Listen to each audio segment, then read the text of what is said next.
Hello everybody, welcome back to my channel. I hope you guys are all doing amazing and having a great Thursday is the day that I believe it is. Time right now is honestly just all jumbled together. If you guys hear me stutter or slur in this video, it's because the stress has really put an impact on my speech, and the speech impediment that I developed a few years ago is actually worsening with the stress, but I feel like after the stress goes away, it'll start to get better as well. I wanted to sit down and I just wanted to talk to the camera because it has been a hell. It's been a hell of a few weeks. It has definitely been a hell of a few days since my last video.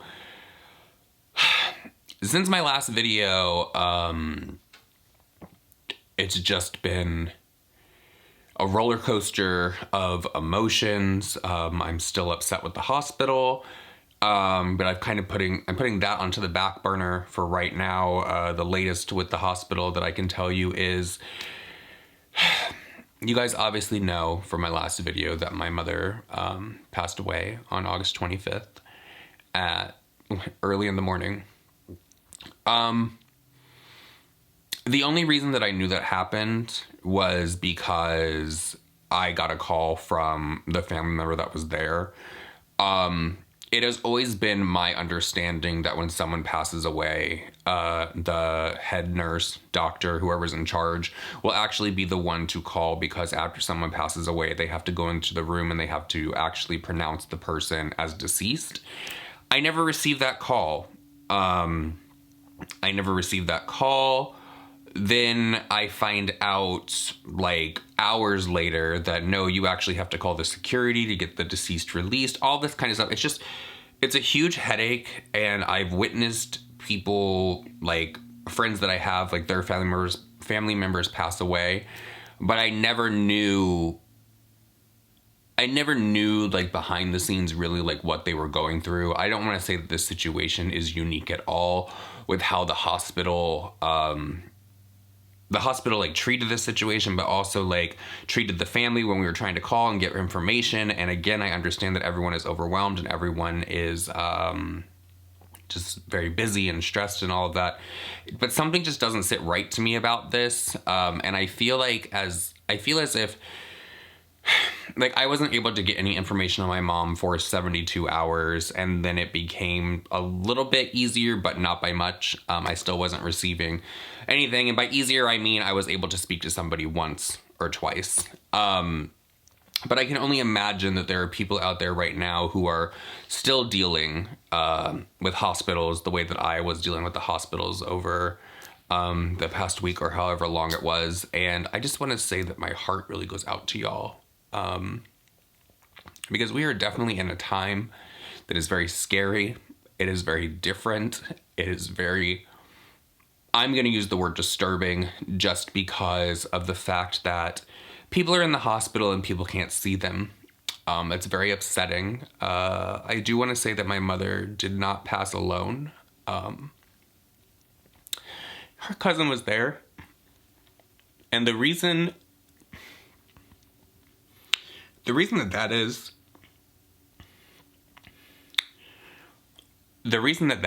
because I might claim to be such a strong person, and in many sense of the word, I am. I can put up with a lot. I can take a beating. I can handle a lot of shit being thrown at me. But the thought of seeing my mother in that way, I couldn't be strong for that. And that's not how I wanted to remember my mother. That's why I called and I spoke to her over the phone. Not to her, I spoke literally to her. She heard me, but she couldn't say anything back, but I know she loves me.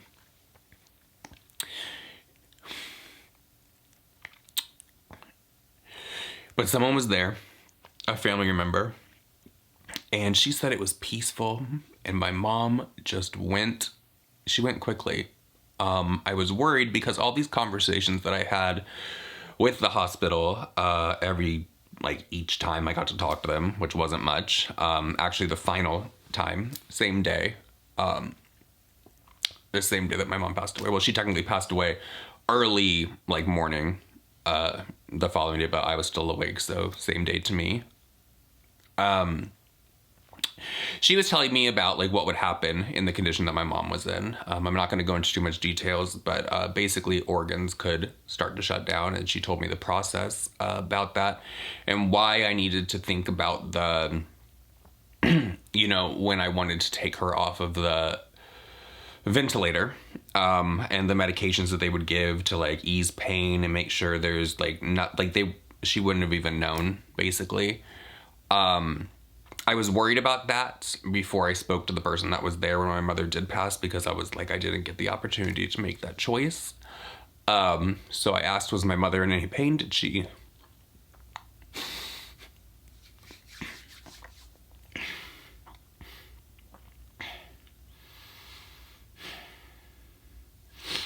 I keep looking down because I have this ring on. If you guys can see it. I don't know what it is. I just remember this from I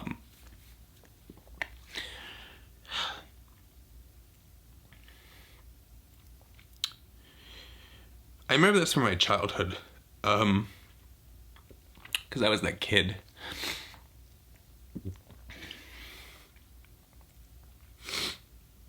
I was the kid. I would go in my parents' room. I would go into my mom's jewelry box and like play with the jewelry, try it on. Couldn't have told anyone that I was gonna be gay when I got older. Oh my god. But this is the ring that I've always remembered. It was my favorite one when I was growing up. I love when my mom wore it. And so now I have it. And I'm gonna cherish it. I'm gonna cherish it. But back to what I was saying. They just said it was within a second and she was just gone. So that brought me a little bit of comfort.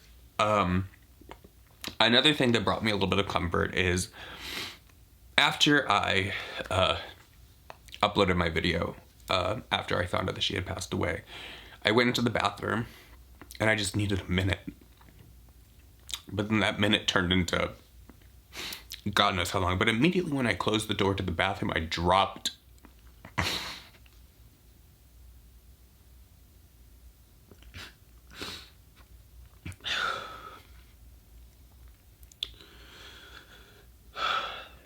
Immediately when I got to the bathroom, I just dropped to the floor. And there's a song that it seems to get me through, like whenever someone passes away, and that's Josh Groban, You Raise Me Up.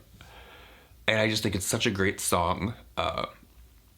It is. But immediately after that, I didn't have repeat or shuffle or anything on my computer. I literally just had Josh Groban typed in and all that. And immediately, the song that came on after that was, why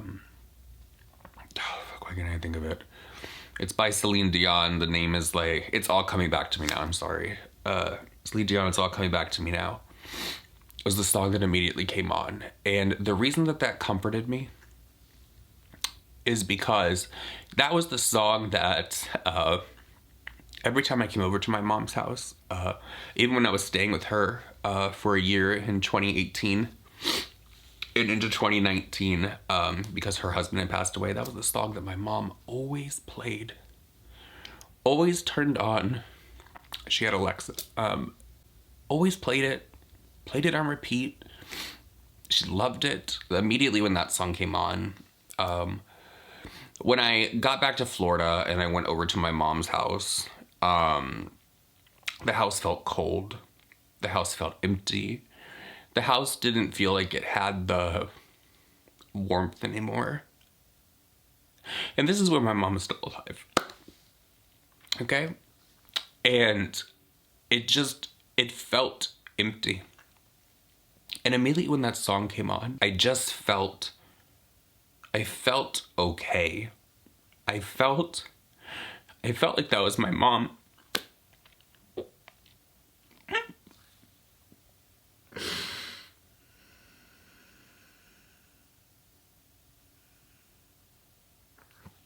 felt like that was my mom letting me know that she's still here.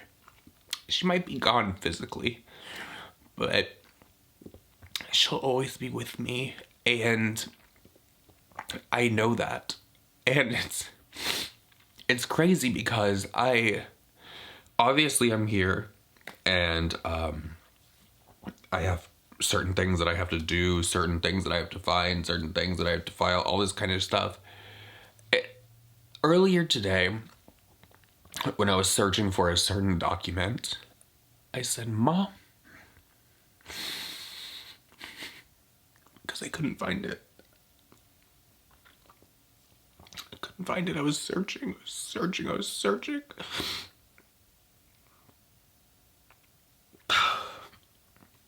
And I couldn't find it. But I said, Mom, show me where this is. Please help me. And it was almost immediate that something was just like, turn around and look down. And I did. And right fucking there was a bag that was full of everything that I fucking needed.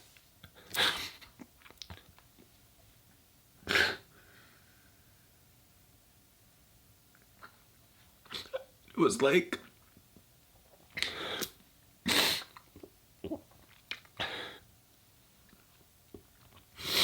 and I just felt like she was helping me. And I said, thank you so much. And it just gave me like some kind of like reassurance that, you know, she's gone from this earth, but she is not gone from around me. And I will always remember that. I will always talk to her.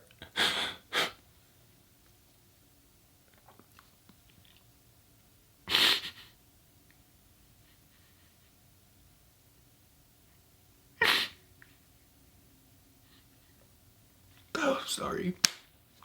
Oh, I'm sorry. I'll always talk to her. I forget everything that I want to say is after the song played the other night. Every time I go to her house now, it feels warm. It doesn't have that empty feeling anymore. It doesn't have the feeling of a shit, she's gone.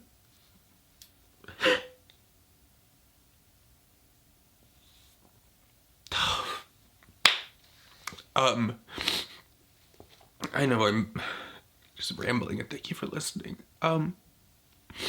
There's something that I wanted to say in this video because I did have some people comment under the last one that this vaccine that's out here doesn't save anyone. And I'm not speaking for everyone, but I'm gonna give you what I know from my experience and what I have found out over the past few days, okay?